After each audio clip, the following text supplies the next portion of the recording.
Hi, my name is Elle. I'm a cross-stitch artist and designer here on TikTok, and today I'm going to be answering Alexander's question, how do you get on with needles on your carry-on? So we have talked a few times on here about how I travel with my cross-stitching supplies, particularly when I'm going on airplanes, and there are limitations on what you are and are not allowed to bring. So I have covered before how I handle scissors if they take away my scissors and what I use as a backup if they do that. So today we're going to be talking about needles specifically. Honestly, I have never had an issue with them taking my needles away. I have traveled with them in a few different ways over the years. So one of the first ways that I tried was in a pack like this. I just had like one needle in there because I was like, well, if they're going to take it away, they're only going to take away one of them, and like, it'll be a bust, but like whatever. So that was the first way that I ever traveled with them, was actually in the packaging that it came in. The second way that I have traveled with them is in one of these little disc cases. I didn't have quite so many in here when I traveled with it, but this was my go-to for a long time. I could have a couple of different sizes, you know, have a backup needle, that kind of thing, just in case something happened, one broke, something like that. And once again, I never had a problem with carrying them like this either.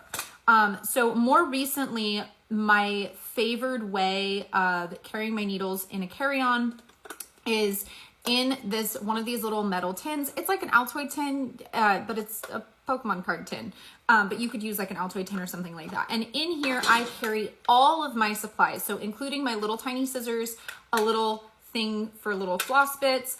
The dental floss is my backup for my scissors. And up here, I just put in one of my needle minders because this tin is made of metal. It just sticks right to the tin.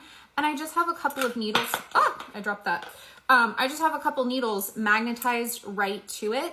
And because all of this just closes up, and then this goes in a separate bag with the rest of my supplies, like my bobbins of floss and my Ida cloth and stuff like that. So all of this will get packed into a bag together. That way this is kind of like double wrapped essentially. And so I just feel a little bit safer about carrying it this way. And this don't fit inside of here. So, anyway, so that is how I do it. I've actually never once had them try to take my needles away.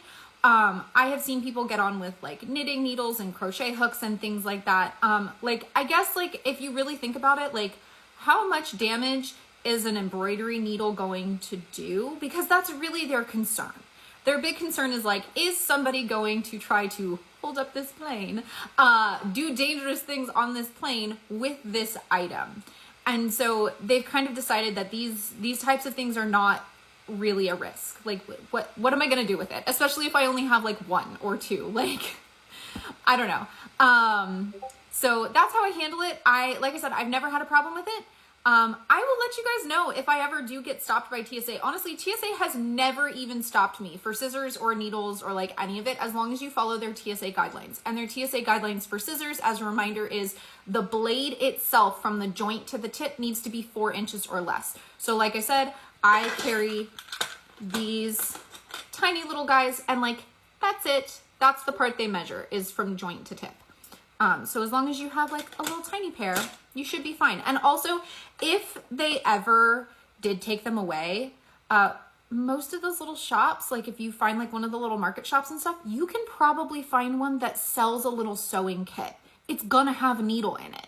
It's gonna have, you know, little things of sewing thread and little buttons and stuff like that for you to like sew a button back on your clothes or whatever. So like, if they ever did take my needles away, I would just go to one of those shops and look for a sewing kit once I'm through security.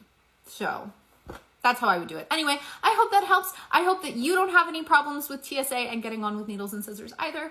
And as always, happy stitching, be safe, and enjoy cross stitching while you fly. It's a lot of fun.